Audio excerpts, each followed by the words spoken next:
ya,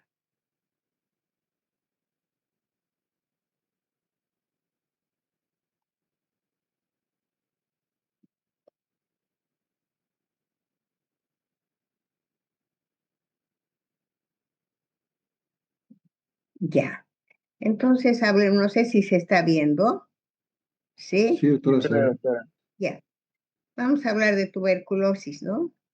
Es- en otras materias también tomamos en cuenta lo mismo. A ver, ¿qué pasa con la tuberculosis en el mundo? O sea, ¿qué es la tuberculosis? Es una enfermedad infectocontagiosa, ¿no? Causada por el bacilo de Koch. Eh, tenemos, o sea, en el mundo tenemos muchísimos casos, ¿no? La tercera parte de la población mundial, en este caso, está afectada. Y si hablamos de Bolivia, Bolivia creo que es el segundo país con más casos de tuberculosis. Seguimos teniendo hartos casos de tuberculosis, ¿no? Y solamente estamos después de Haití, ¿no?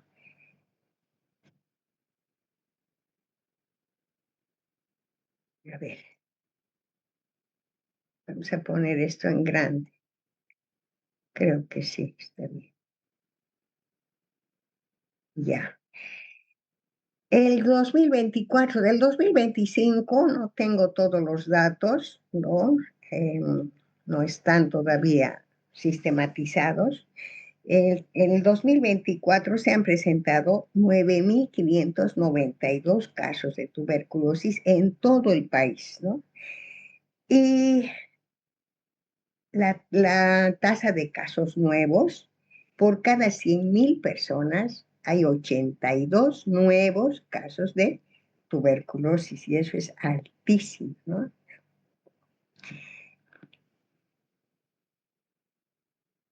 Sí ha habido algo de reducción en relación a los anteriores años, pero de todas maneras es alarmante la cifra, ¿no? La mayor parte se han registrado en Santa Cruz, donde más tenemos más casos de tuberculosis es en Santa Cruz, luego La Paz y Cochabamba, ¿no? Esto hace más o menos un 79, entre los tres departamentos, un 79% del total. Eh, bueno, les comento que el Fondo Mundial está trabajando y está eh, apoyando en el programa nacional, porque hay un programa nacional de la lucha contra la tuberculosis, ¿no? En el ministerio, en las sedes, en todo el territorio nacional, ¿no? Y se ha invertido más o menos 8.5 millones de bolivianos tanto en insumos, en medicamentos, en equipos, ¿no? Para mejorar el diagnóstico y tratamiento. Estamos trabajando con ese programa, con ese apoyo del Fondo Mundial, ¿no? Está manejando el PNUD, ¿no? El Programa de las Naciones Unidas. Ahora, definiciones actuales. ¿Cómo definimos? Tuberculosis presuntiva, aunque nos hemos acostumbrado a decir sintomático respiratorio, ¿no ve? Entonces, es tuberculosis presuntiva. ¿Qué es la tuberculosis presuntiva? Paciente que presenta síntomas y o signos sugestivos de la tuberculosis, sobre todo tos más de 15 días, ¿no? Definiciones de caso. Decimos caso de tuberculosis bacteriológicamente confirmado cuando se ha confirmado con laboratorio. Y caso de tuberculosis clínicamente diagnosticado en caso de que no tengamos acceso al examen bacteriológico, podemos diagnosticar con la clínica. Cuando nosotros tenemos pacientes que sean eh, tengan diagnóstico de tuberculosis presuntiva o sintomático respiratorio, tenemos que llenar unos formularios, ¿no? ¿Por qué? Porque el tratamiento es gratuito para las personas, no para el Estado. Siempre les digo, el Estado compra los medicamentos, los insumos, todo. Entonces, estos insumos, etcétera, tenemos que justificarlos. Tenemos que tener nuestro diagnóstico claro. Entonces, la mayor parte de los casos ahora, con el apoyo del programa, tenemos en todos los centros de salud, se ha invertido esa plata que ha dado el Fondo Mundial, se ha invertido en equipos, microscopios, capacitación al personal que va a hacer la lectura, etcétera, ¿no? Entonces, muy pocos casos tendremos solamente el diagnóstico clínico, ¿no? Y sí tendríamos que confirmarlo, pero en algún caso tal vez no sea posible y sí nos aceptan darnos el tratamiento cuando está diagnosticado solo clínicamente. Ahora, clasificación de, esto no sé si está molestando, ya, clasificación de la tuberculosis, ¿no? Según varios aspectos. Por ejemplo, está localización, clasificación basada en la historia previa de tratamiento, ¿no? Y en la condición de VIH. Entonces, según la localización, se clasifica en pulmonar y extrapulmonar, de acuerdo a donde haya atacado el bacilo, ¿no? La mayor parte es tuberculosis pulmonar, pero un muy poquito porcentaje de los pacientes presentan tuberculosis extrapulmonar y es más difícil el tratamiento. La clasificación basada en la historia de tratamiento previo, o sea, pacientes que han sido tratados anteriormente. Entonces, se dice casos nuevos, por ejemplo, paciente que nunca recibió tratamiento, caso nuevo, ¿no? Estamos diagnosticando y decimos nuevo, nunca recibido, o tal vez ha recibido tratamiento menos de un mes. Si ha recibido tratamiento menos de un mes, también se lo cataloga como caso nuevo. Por otra parte, pacientes con fracaso terapéutico. ¿Cuándo se dice paciente con fracaso terapéutico? Paciente que, perdón, recaída. Recaída es cuando el paciente ha sido declarado ya curado después de un tratamiento completo, pero presenta baciloscopía nuevamente positiva.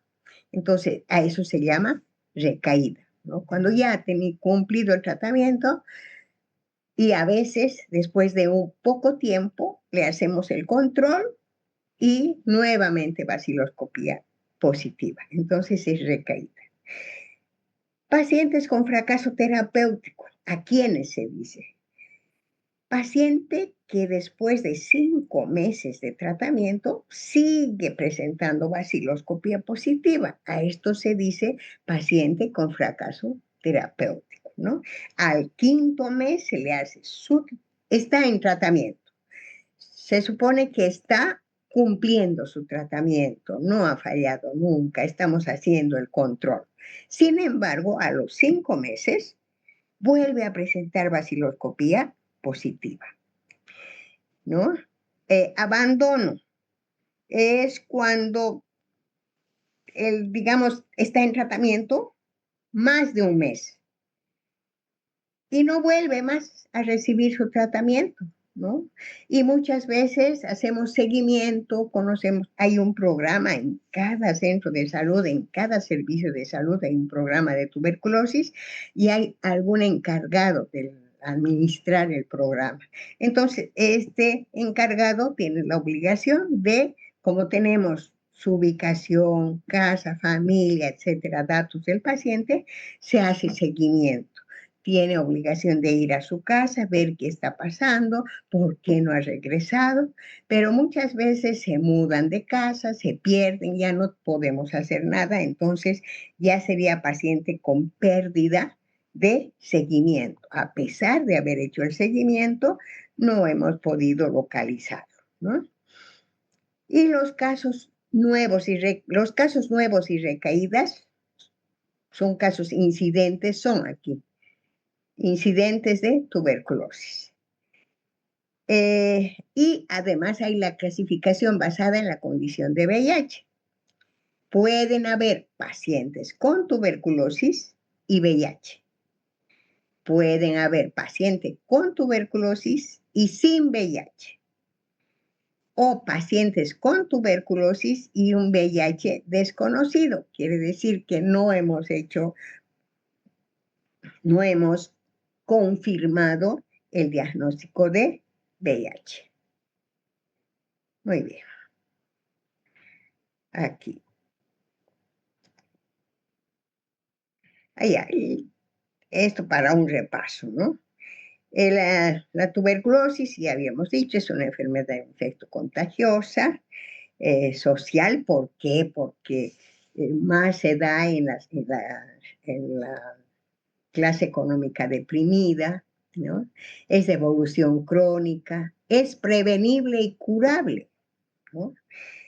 Porque el tratamiento para las personas es gratuito, el Estado compra el tratamiento. Entonces, si el paciente sigue con su tratamiento, sigue las instrucciones, tiene una buena alimentación, su sistema inmune está, digamos, respondiendo, entonces es curable, ¿no? Tratable y curable. ¿Qué más? El agente etiológico pertenece a la familia Mycobacteriaceae, al orden de los actinomicetos. El complejo Mycobacterium tuberculosis está constituido por M. bovis, el Mycobacterium africanum, Micropti, etc., ¿no?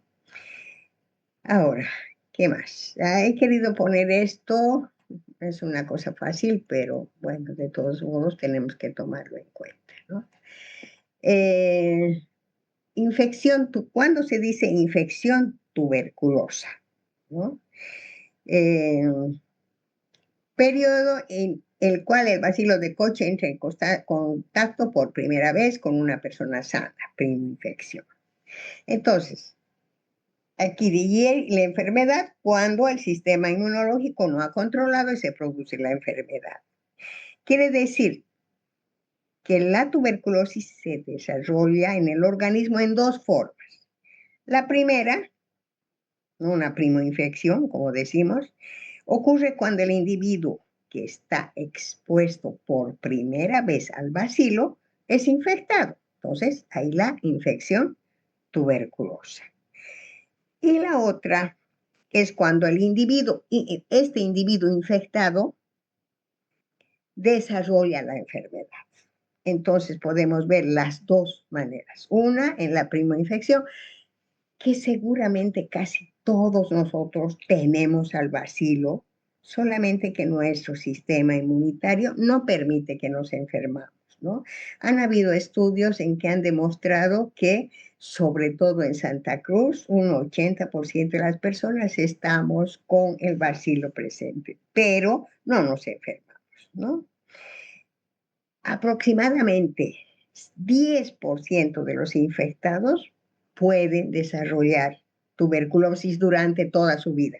O sea, no estamos exentos, cualquier momento podemos enfermarnos, pero solamente el 10% de los infectados pueden enfermarse, el 90% nunca se enferma, ¿no? ¿Qué más hay aquí?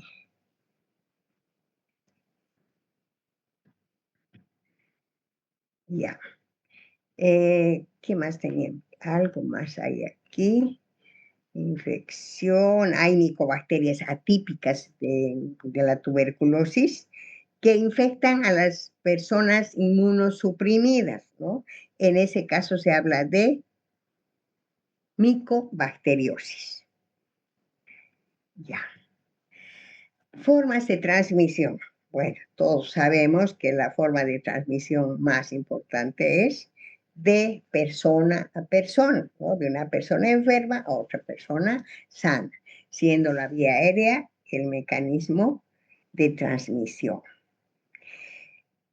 Favorecen, o sea, ¿cómo es que se transmite? ¿Qué favorece la transmisión? ¿No? Eh, Hablando de la transmisión, podemos decir que la capacidad del contagio de la tuberculosis entonces estaría determinada por la concentración de bacilos, ¿no? De microorganismos al interior de los pulmones. O sea, en el interior de los pulmones se van proliferando muchos bacilos y se difunde hacia el ambiente, ¿no? Muchas veces ustedes saben que están, digamos, los bacilos y con un acceso de tos pueden expeler miles de bacilos, ¿no? Incluso al cantar, al hablar, etcétera, eliminamos las gotitas de fluye llenos de bacilos. También hay casos extremos, digamos, que están guardados y el organismo tiene la capacidad de encapsularlos. Entonces, para defenderse, los encapsula y se forman las cavernas con el tiempo. Pero estas cavernas se pueden romper y en una sola crisis podemos expeler pues millones de bacilos, ¿no? Por otro lado, la poca ventilación e iluminación. Por eso es que en los servicios de salud el área de tuberculosis tiene que estar totalmente ventilada, ¿no? Ventilada, aireada, iluminada, ¿no? Por otro lado, la cercanía con, con una persona enferma, ¿no? Con una persona bacilífera positiva. Cuanto más cerca, o sea, de la familia o en el trabajo, entonces hay más posibilidad de contagio. ¿Qué más podemos decir aquí? Ya. Clínica de la tuberculosis. Síntomas generales, ¿no? Hiporexia, anorexia, astenia, dinamia, pérdida de peso, fiebre, hay sudoración nocturna, diaforesis nocturna, malestar general. Los síntomas generales son los primeros en aparecer y aparecen gradualmente, a veces en semanas y hasta meses, ¿no? Eh, y los síntomas específicos hablaríamos de la tos, ¿no? La tos es como es el lema, ¿no? Tos más de 15 días puede ser tuberculosis. Entonces, al principio esta tos es más bien seca, irritativa, recién después se vuelve productiva, primero con expectoración mucosa, luego puede ser mucopurulenta o francamente purulenta después, ¿no? Y como hay el esfuerzo al toser, rompe vasos y hay el sangrado, ¿no? Eh, entonces podemos decir que a tos más de 15 días, ¿no? Es convierte a esta persona en sintomático respiratorio con la posibilidad de tener tuberculosis. Por lo tanto, tenemos que hacer, ¿cuántas? 3 baciloscopías seriadas, ¿no? ¿Qué más aquí? Esto me está perjudicando. Ya, tuberculosis presuntiva o sintomático respiratorio, seguimos diciendo, pero bueno, tendríamos que decir tuberculosis presuntiva, es la persona que tiene tos más de 15 días, ¿no? Puede aparecer después, digamos, hemoptisis con las crisis y rompevasos y sale sangre, disnea, la dificultad de respirar. Al inicio no es tan grave, pero después puede volverse un motivo de consulta, ¿no? Porque ya nos está expresando daño pulmonar. ¿Qué más? Detección pasiva y búsqueda activa de casos. Entonces, tenemos obligación y el programa de tuberculosis tiene obligación de hacer búsqueda, ¿no? Detección pasiva. A ver, consiste en la notificación de los casos de los sintomáticos respiratorios, ¿no? Pero en los pacientes que vienen a consultar por cualquier problema respiratorio, hacemos la detección pasiva. Tal vez sea tuberculosis, le haremos su baciloscopía, etcétera. Entonces tenemos obligación de que a cualquier sintomático respiratorio que tenga tuberculosis presuntiva, de hacer baciloscopía para descartar tuberculosis. Y la búsqueda activa de casos es cuando, buscamos casos en personas que tienen signos y síntomas sugestivos de tuberculosis. La pasiva, estamos haciendo cualquier paciente que venga con problemas respiratorios, tenemos obligación de hacerle baciloscopía y estamos haciendo la detección pasiva. En cambio, la activa ya es en los pacientes que presentan signos y síntomas ya que nos sugieren que pueda ser tuberculosis. El diagnóstico, el método clínico, ¿no? ¿Qué tenemos que hacer? Una anamnesis completa, o sea, una historia clínica completa del paciente con su anamnesis, exploración física completa y segmentaria. Si estamos sospechando de tuberculosis, entonces tendremos que tener mucho cuidado con los pulmones.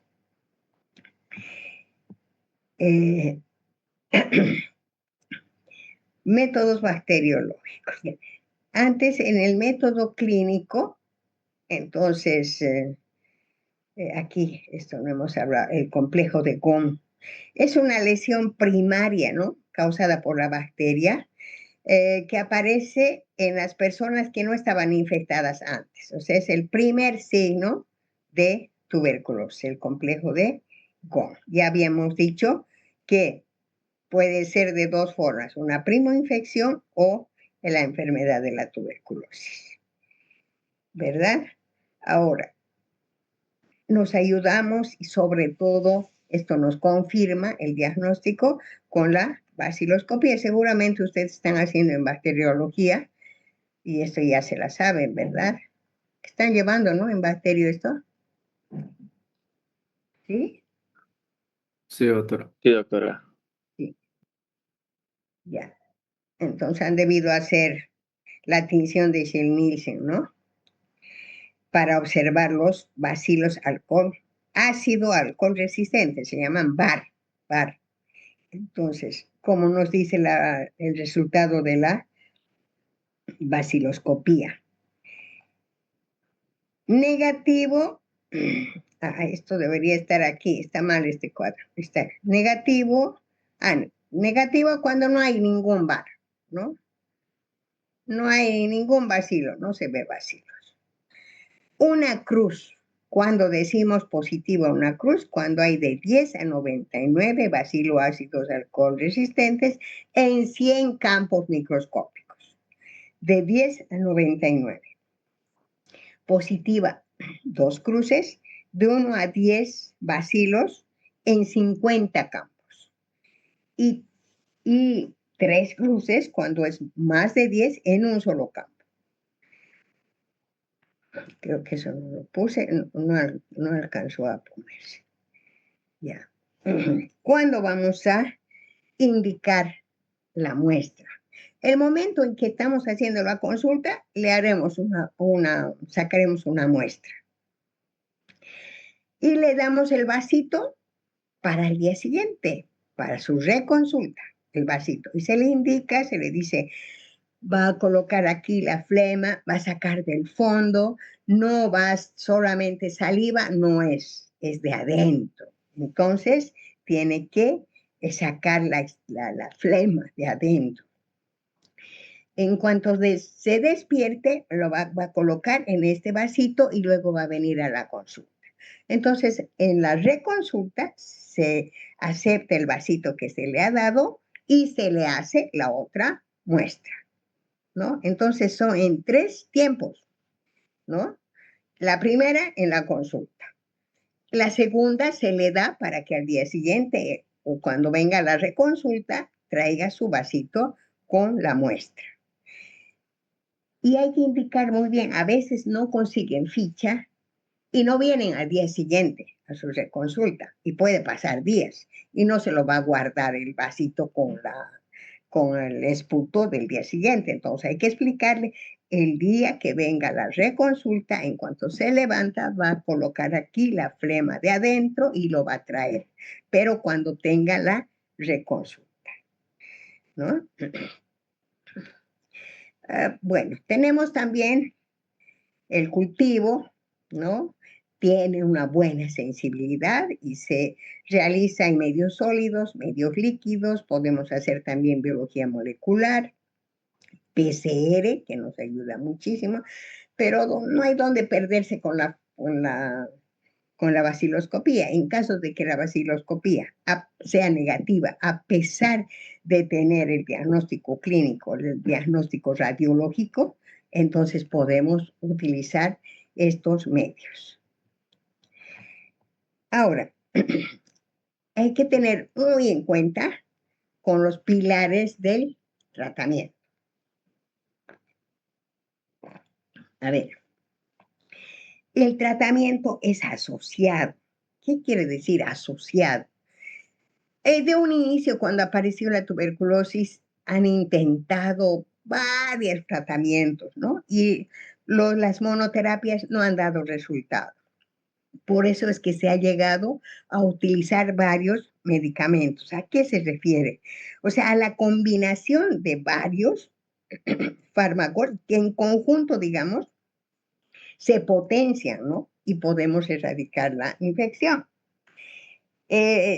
Por ejemplo, se usa la rifampicina, isoniazida, pyrazinamida, etcétera, en un solo tratamiento para evitar la resistencia, ¿no? Y asegurar su eficacia, por supuesto. El tratamiento es prolongado. Ese es el mayor problema cuando tenemos pacientes que quieren que de es que no me puede poner una inyección.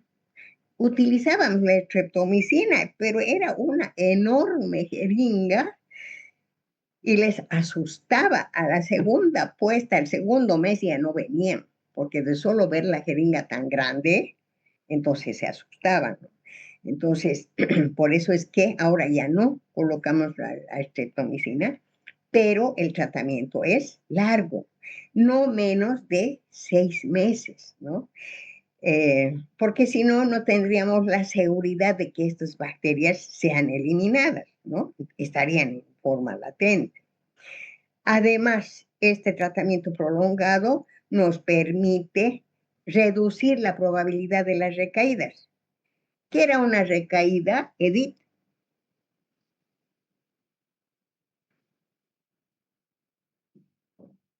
Es una recaída porque decimos el prolongado nos asegura evitar recaídas o reducir recaídas. ¿Qué había sido la recaída? ¿Cuándo se dice recaída? Cuando el paciente termina el tratamiento, pero presenta vaciloscopía positiva todavía. Ya, más o menos. Es cuando el Aníbal, paciente ya había sido declarado curado, pero vuelve a presentar una vaciloscopía positiva. muy bien. Después de todo el tratamiento completo, declarado curado y nuevamente. Entonces, con el tratamiento prolongado, reducimos esta posibilidad, ¿no? En una sola toma. Ahora, o sea, dábamos como tostado, dábamos de verdad el tratamiento y les dábamos a sus casas. Y eran sueltas, la rifampicina aparte y en hecha aparte, todo de todo color y esto va a tomar, es de tal día, tal, a veces le poníamos en frasquito, a veces en sobrecitos. Y cuando hacíamos las supervisiones a las casas, alguna vez así de muestra y a una casa le tocaba, y encontrábamos montones de tabletas que no habían tomado, tomaban las que creían que les hacía bien y no las que no les hacía, que les hacía doler el estómago, que querían vomitar. Los efectos secundarios son muy fuertes. Entonces, podíamos encontrar de todo. Entonces, por eso es que se ha unido medicamentos para evitar eso, ¿no? El tratamiento supervisado, justo a eso me voy con esto de las supervisiones, ¿no? El método DOTS, el tratamiento observado, clínicamente observado, o sea, utilizamos el método DOTS que nos obliga a dar el tratamiento en el servicio. O el personal tiene que ir hasta la casa y ver que tome el tratamiento, ver que tome las tabletas. No le damos para llevar a su casa, ¿no? Entonces, es observado. Se llama el método DOTS, que ha dado muy buenos resultados y es de la OMS también, ¿no? Controlado. Tenemos que hacer controles periódicos del paciente, sacar radiografías, nuevamente análisis, o sea, ver su estado de alimentación, orientar en la alimentación para que el sistema inmunitario pueda responder a tanta agresión de los medicamentos. Entonces tenemos que hacer un tratamiento controlado. Los medicamentos se administran kilo peso día, ¿no? Sobre todo a los menores, al menos a los que pesan menos de 40 kilos, hay que tener mucho cuidado, entonces se utiliza kilo peso día. Bueno, estos son los medicamentos que ya saben que se utiliza. INH está con la isoniazida, está unida, 300 de rifampicina y INH 150, ¿no? Y ahí está su kilo peso dosis, etambutol, piracinamida, streptomicina. Es increíble cuando estamos estudiando esto o estamos administrando, no nos ponemos, en una mayoría no nos ponemos a pensar qué va a ser del paciente, cómo lo va a tomar, qué efectos secundarios. Entonces, hay que hacer orientación en el consultorio, hay que hacer orientación en el servicio de salud, quien sea el administrador del programa, tiene que hacer orientación. Había una época donde había un financiamiento donde les dábamos un litro de leche o un vaso de leche, venían a tomar su medicamento y se les daba su vaso de leche, ¿no? Y se les explicaba qué alimentación debe tener, etc. Yo creo que es algo muy, muy, muy importante en el paciente, ¿no? ¿Por qué? Porque se desorientan, se asustan, es tanto el efecto secundario que hace que quieran dejar la medicación. Entonces hay que explicarles que si ellos cumplen, se van a sanar y no van a tener nunca mayor problema, además de que tienen que cuidar su familia, etcétera. Hay que orientar a estas personas, ¿no? Ahora, dice, tratamiento de la tuberculosis sensible, ¿a qué se refiere? Esta es en 6 meses, ¿no? 2 meses de rifampicina y NH, luego son 4 meses, 104 dosis de rifampicina y isoniazida, casos nuevos de tuberculosis y niños y adultos, pacientes previamente tratados, etcétera. Esto me está molestando. Ya. Entonces, la administración es diaria, una sola toma, ¿no? Tratamiento directamente observado, el DOTS, por personal de salud. ¿A qué decimos tuberculosis sensible?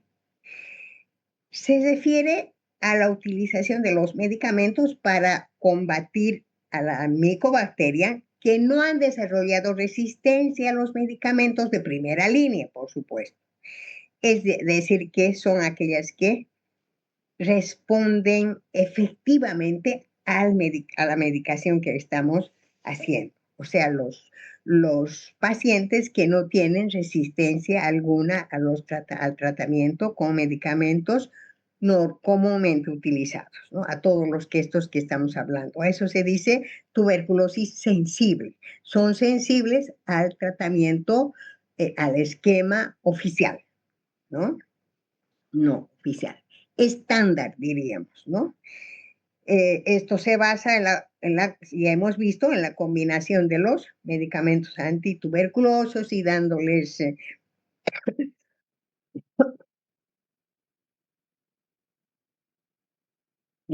con todos los cuidados que hemos hablado arriba, ¿no?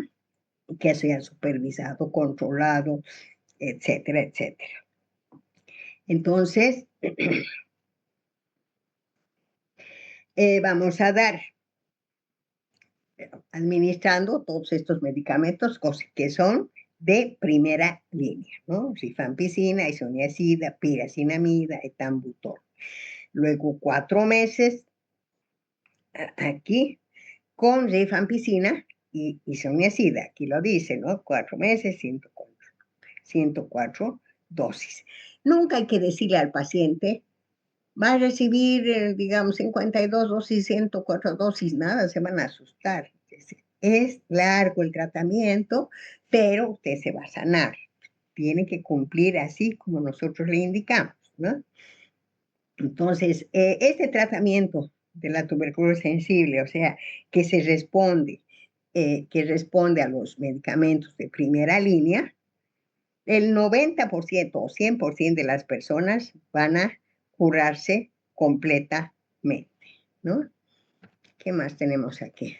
Tuberculosis infantil.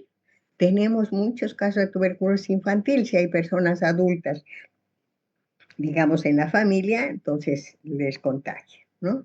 Cuando se dice caso índice, el paciente con diagnóstico de tuberculosis. Puede ser el mismo niño o su papá o algún familiar. Contactos prioritarios, todo menor de 5 años que tiene contacto estrecho con el caso índice.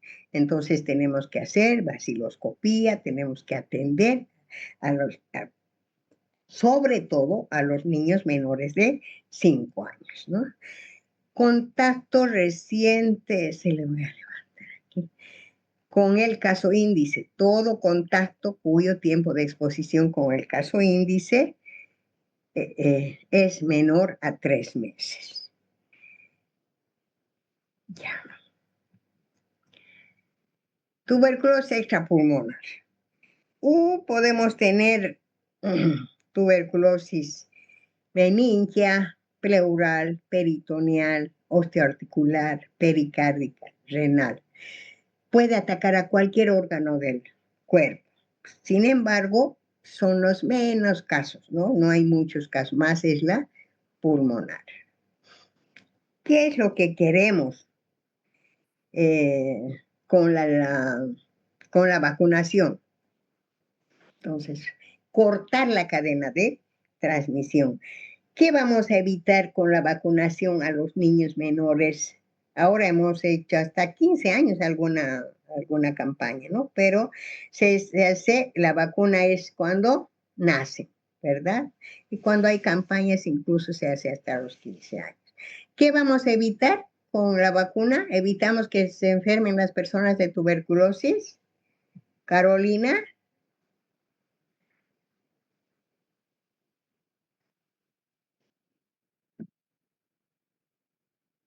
Se fue Carolina y lo dejó.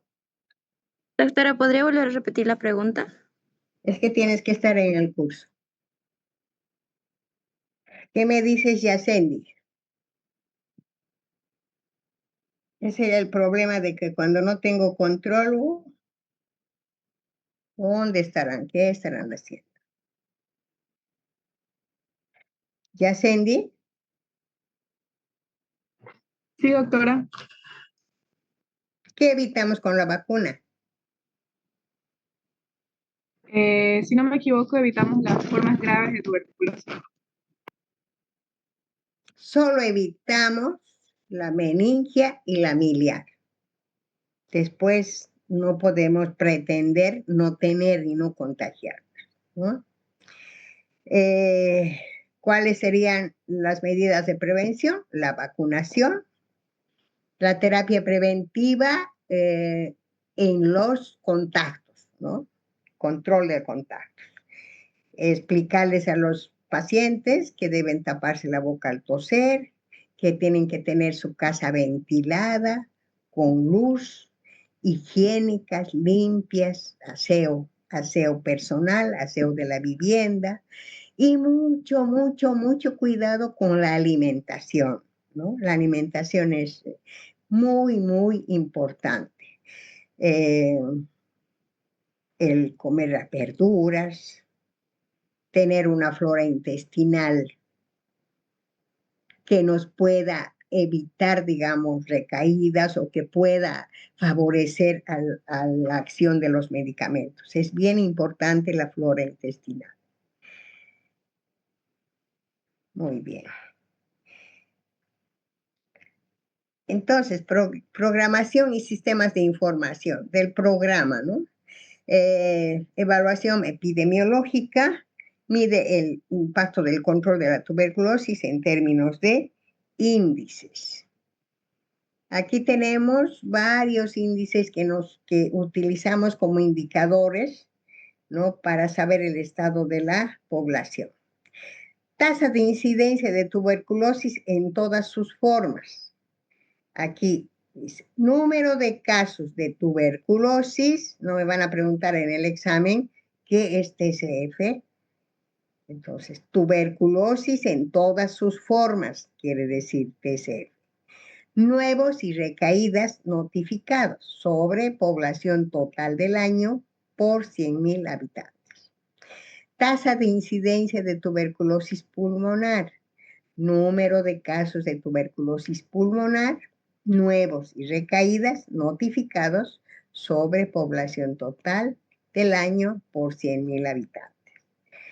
Tasa de mortalidad de tuberculosis, número de fallecidos por tuberculosis y tuberculosis en todas sus formas, sobre población total del año por 100,000 habitantes.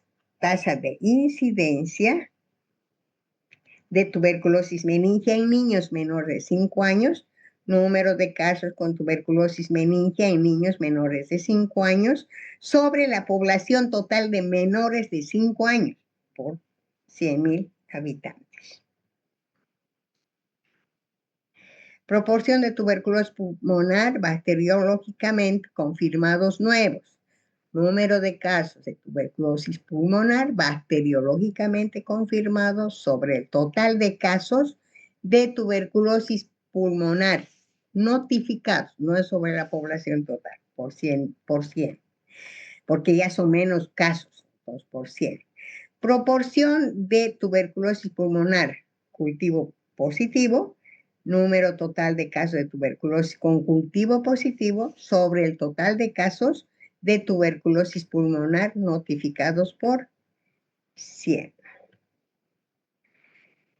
¿Qué más tenemos? Es bien importante esto de las reacciones adversas a medicamentos, ¿no?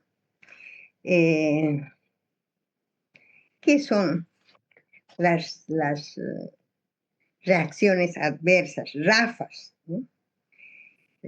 Es un evento adverso, inesperado, no deseado, ¿no? Que se presenta tras la administración de los medicamentos antituberculosos. Ahí está. Medicamentos y dosis y vía usualmente empleada en el curso del tratamiento.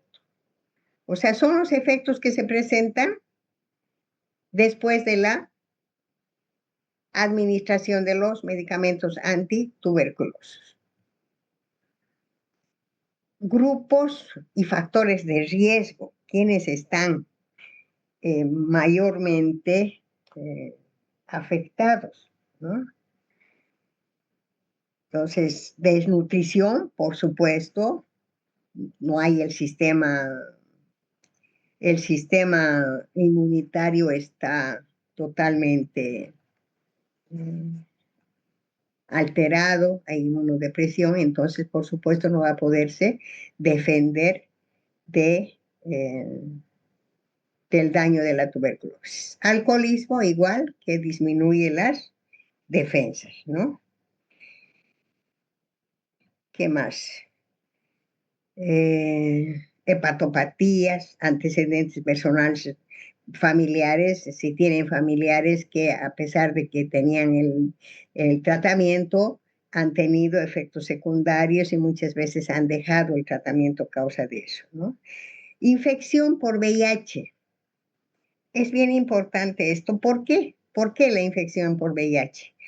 Porque ataca y debilita el sistema inmunológico, ¿no? Si se están destruyendo las células T, CD4, que son fundamentales en la defensa del cuerpo contra las infecciones, hace que el sistema inmune no sea capaz, pues, de controlar esa proliferación de las bacterias de la tuberculosis. Entonces, así se facilita su progresión de la enfermedad, ¿verdad?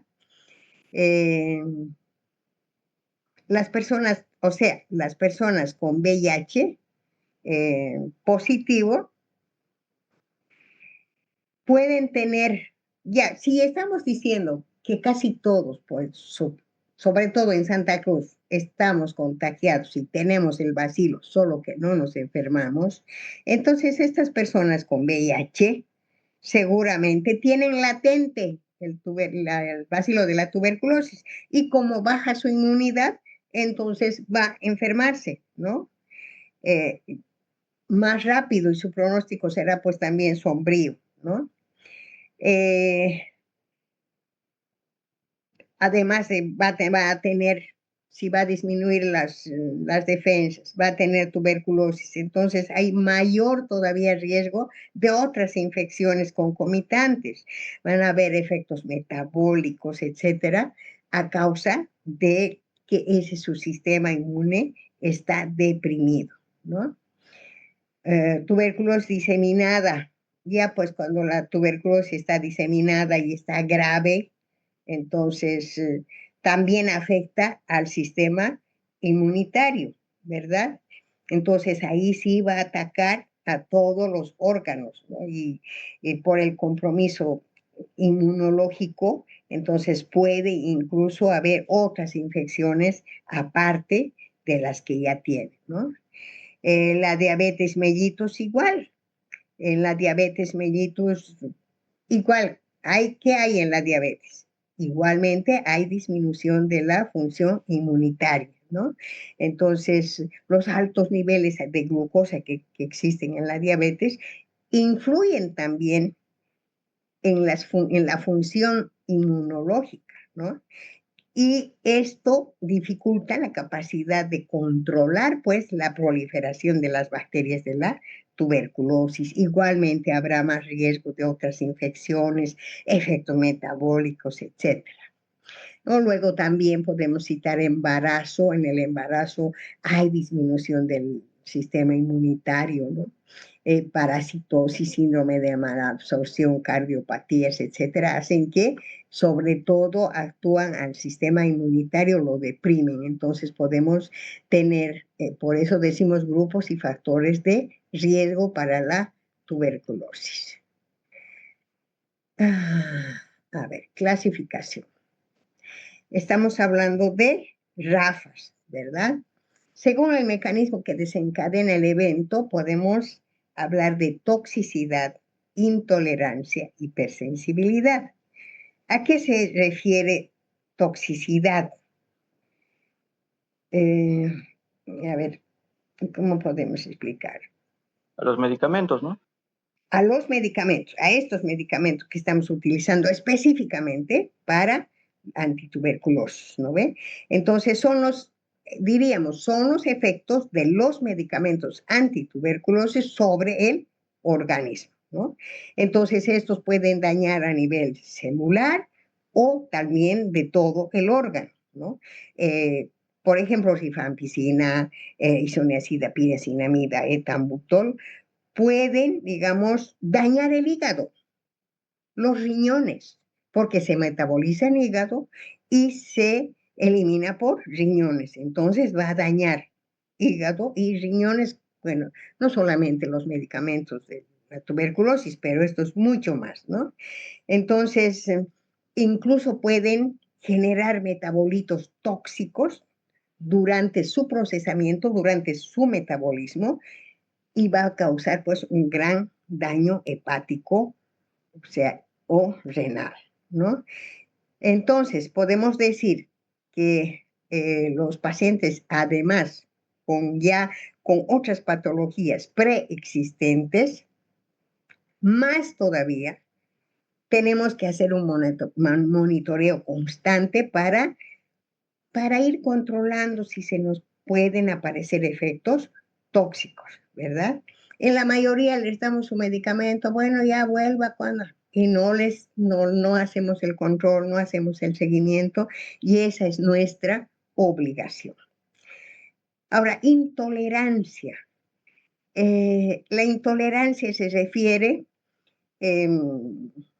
entonces, a las molestias que tienen, digamos, o reacciones desagradables en el paciente, ¿no? Por ejemplo, náuseas. Muchos nos dicen, tomo el medicamento y por eso mismo quieren dejar el tratamiento muchas veces, porque tienen náuseas, malestar general, mareos, algunas veces dispepsias, etcétera, pero no es gran daño, ¿no? Pueden ser intolerantes a alguno de los medicamentos. Entonces, tenemos que ir viendo a qué medicamento está siendo el intolerante, ¿no? La isoniazida les hace producir náuseas, vómitos, dolores abdominales, ¿no? Y no se puede, digamos, se investiga qué pasa, qué hora toma, cómo toma, qué come, etcétera, pero nos damos cuenta que la isoniazida es la que más intolerancia produce. Entonces tenemos que hacer el control, seguimiento, orientación para que esas molestias no hagan dejar pues el tratamiento, ¿no? Entonces tenemos que ver qué medicamento le está causando esos problemas y tenemos que explicarle al paciente que son pasajeras, que podrían ser pasajeras, ¿no? Ahora, la hipersensibilidad ya es pues cuando hay una reacción inmunológica exagerada, ¿no? Pueden haber, digamos, se pueden presentar erupciones, o sea, brotes, erupciones, pueden decir que hay fiebre, ellos se refieren, me da alergia. Cada que tomo el medicamento me da alergia, o a veces no pueden respirar, entonces puede ser que haya una hipersensibilidad.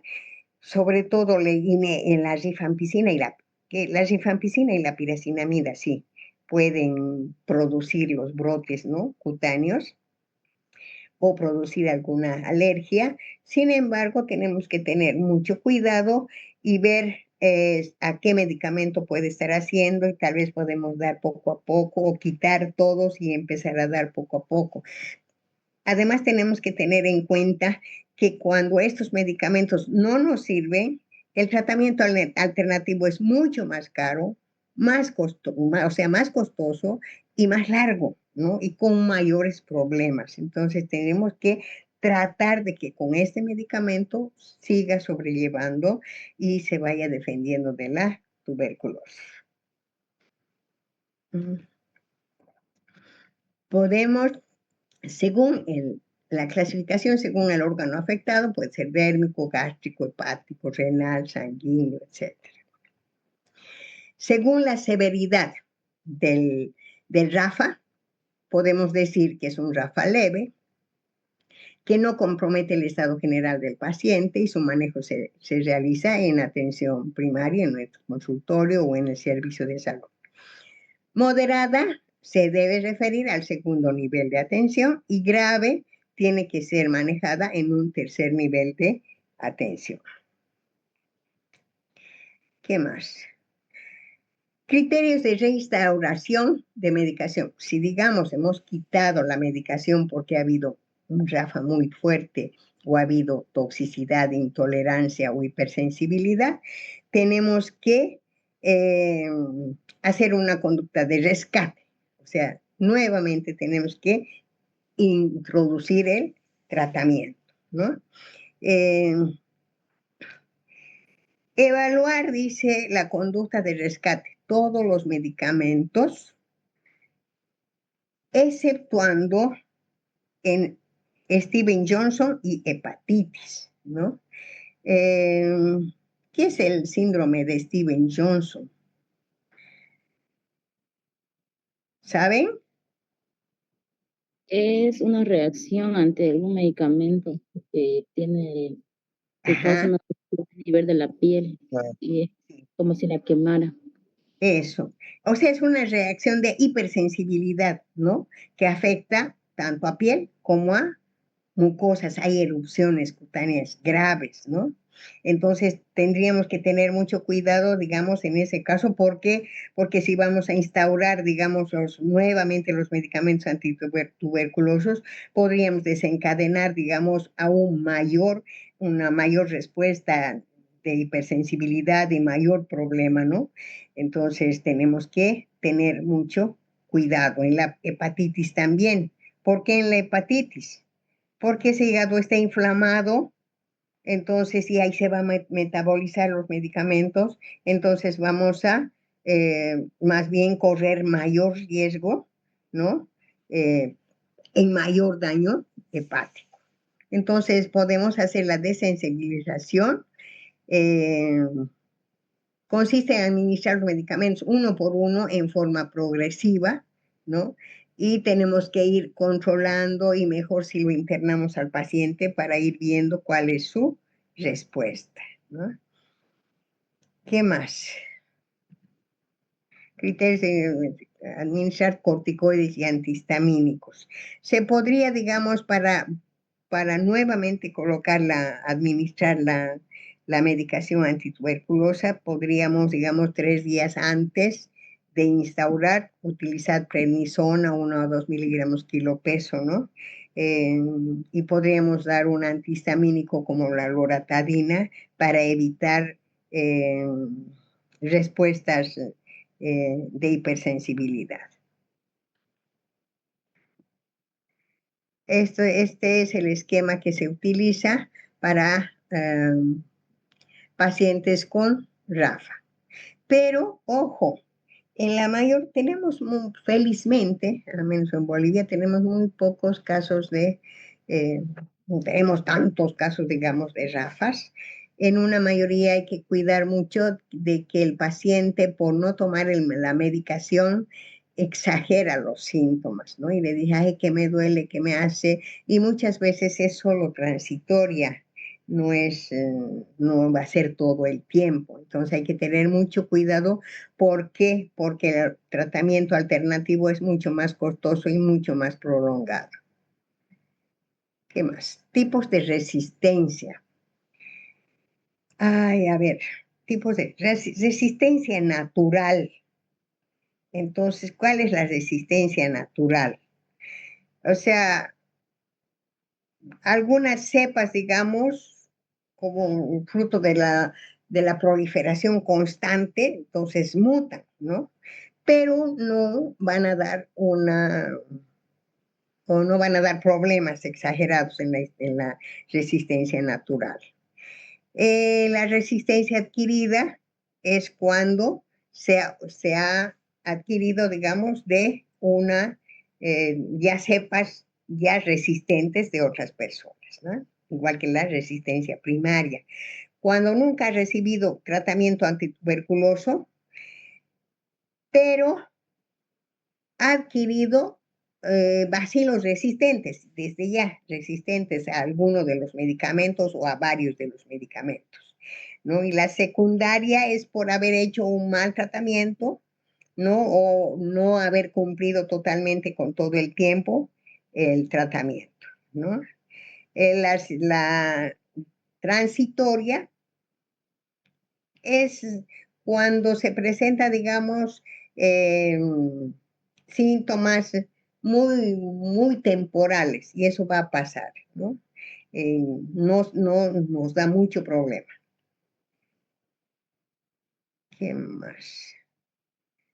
La resistencia transitoria se puede encontrar al realizar un cultivo aislado con crecimiento escaso de colonias entre el segundo a cuarto mes de tratamiento. No se debe suspender ni modificar el tratamiento. ¿Por qué? Porque va a ser temporal, ¿no? Prevención, administrar esquemas de tratamiento normado y diferenciados, cumplir con las normas nacionales del programa, supervisar el tratamiento y emplear asociaciones. Entonces, esta resistencia transitoria es temporal y no nos da mucho problema.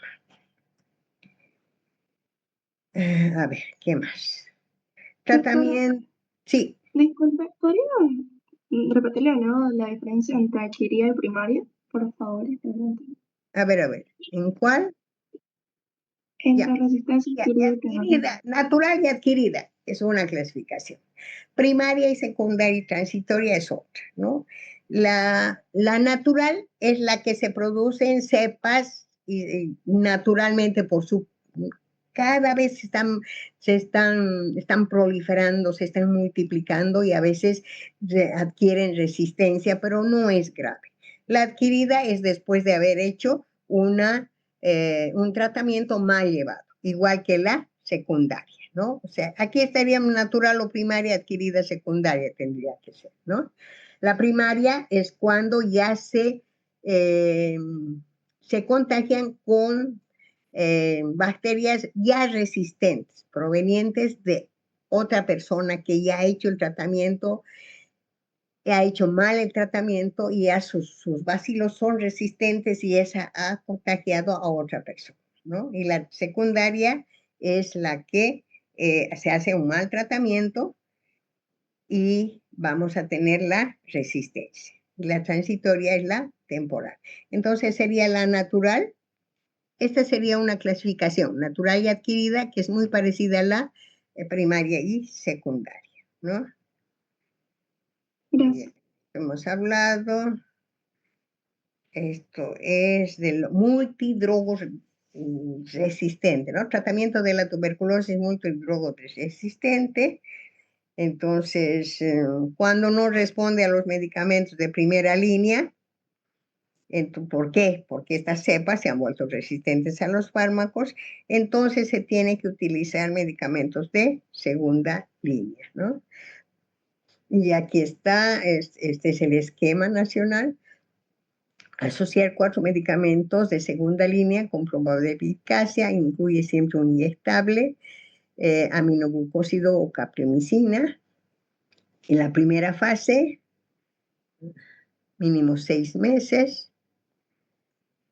Rescatar medicamentos de primera línea con sensibilidad. O sea, es un estudio en cada paciente, es muy personalizado para ver qué medicamentos vamos a utilizar del esquema normal, pero se hace muchísimo más largo, ¿no? Y siempre se usa el 2.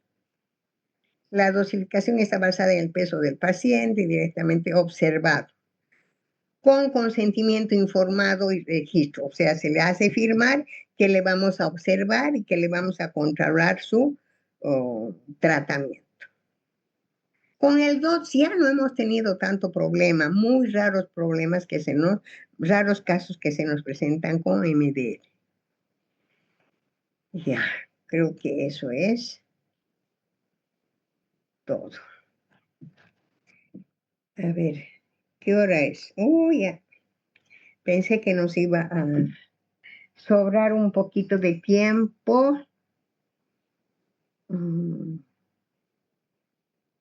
¿Dónde estoy yo? Wow, estoy sin cámara. Ya. A ver. No sé, es bien difícil hablar de los proyectos pues en las clases, ¿no? Miren, ya es 9:42, seguramente me van a decir, tenemos clases de otra cosa y no sé qué. Entonces es bien difícil. Yo a las 10 tengo otra clase.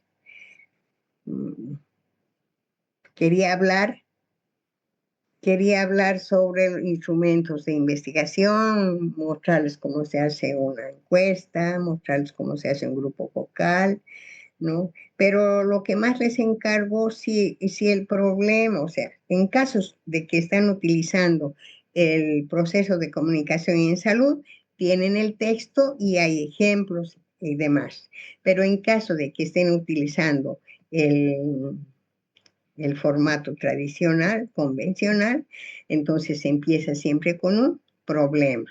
Y el problema tiene que estar bien claro, bien planteado, no le hagan hacer a IA, porque no se los va a pensar igual que ustedes, ¿no? Pueden hacerle ayudar a la redacción, no sé, pero no le hagan hacer. En una mayoría que me han presentado, está todo hecho con IA y se contradicen, no está bien, o ponen punteo, no sé. Bueno, en varios que han corregido, sí están ya encaminados, ¿no? Uno creo que no estaba encaminado, pero creo que ha entendido la explicación. Ojalá me dé tiempo miércoles o jueves para darles, digamos, de 8 a 10 podemos hablar de las dudas que tengan o revisar, ¿no? Ahora, sería también bueno si todos entrarían, bueno, no les puedo obligar, los que quieran entran para aprender, ¿no? Podría ser que más bien nos dediquemos en ese día, no sé si miércoles o jueves, yo les aviso en la mañana, ¿no? De todos modos, si quieren revisar, pero lo revisamos juntos, no les voy a decir, lo voy a revisar, mándenme en el correo y se los voy a revisar, y no, porque es mentira, no alcanzo, estoy en hartas cosas. Entonces, va a ser que revisemos juntos, o tal vez otro ratito nos podamos encontrar a una horita que podamos revisar algún proyecto, ¿no? Alguna investigación. El día miércoles o jueves quisiera hablar de instrumentos de investigación, o sea, una encuesta, cómo se hace una encuesta, cómo se hace un grupo focal, cómo se hace una entrevista, cómo se la sistematiza, etcétera. Entonces, más bien le daremos ese tiempito para aprender eso, ¿no? A los que estén interesados. Buen día. Sí. ¿Puedo hacerle una consulta? Disculpe el atrevimiento. Sobre el tema del examen, la fecha, ¿será que podría darnos más tiempo para la fecha del examen? Así nos concentramos mejor en lo que es nuestro proyecto y elaborarlo correctamente, por favor, si se puede. No hay problema, por mí no hay problema. El lío es que ustedes se van a cargar después de exámenes y van a tener uno y otro y otro y otro, ¿no? Entonces, Lo que pasa es que justo ahorita estamos en exámenes, por eso le pedimos ese favor, doctora, por favor. No, yo no tengo ningún problema. Podemos darlo de este sábado al otro, no hay lío. Pero, ojo, que se van a llenar, pues después tercer parciales final, todo en uno va a venir.